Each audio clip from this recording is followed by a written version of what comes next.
An eviction notice, also known as a notice to quit, is a letter sent by a landlord to a tenant describing a violation or termination of the rental agreement.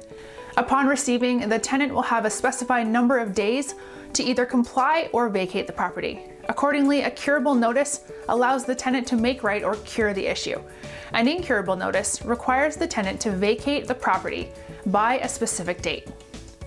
When is the landlord allowed to evict a tenant? A landlord may evict a tenant only based on one or more statutory grounds. Therefore, every state may have different rules to vacate a tenant, but the following are the most common reasons. The tenant fails to pay rent, the tenant's rejection of reasonable changes in the rent or on the terms and conditions of the lease at the end of the lease term, criminal convictions of the tenant, and substantial violations of the lease or the property's rules and regulations.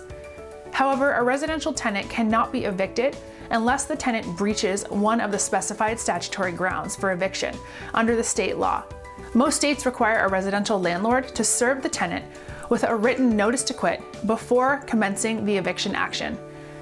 The landlord needs to ensure that an eviction notice includes the existence of a landlord-tenant relationship, the desire to terminate the tenancy, specify the reason for termination, and that the landlord demands the tenant to vacate the property on a specified date. The statutory periods for a notice to quit vary depending on the state and the specific reason asserted for the eviction. For instance, a 3 days notice is generally used in cases where the tenant is unemployed and employment was a tenancy condition, convicted of a drug offense on the property, convicted for theft, or involved in human trafficking. A 1-month notice may be used in the following situations: violation of the landlord's rules and regulations, violation of the lease agreement, or tenant's rejection of reasonable changes in the terms and conditions of the lease agreement.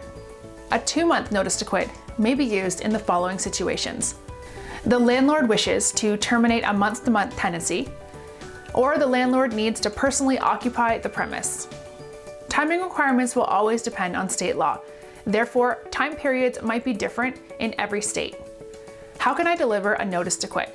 There are several methods to deliver a notice to quit. Personal delivery to the tenant or to a person at least 16 years old who resides on the property. Personal delivery at the property by posting the notice to quit inside the main entrance. Mail delivery to the property. State law may require the tenant to sign a receipt for the notice to quit or an affidavit of delivery.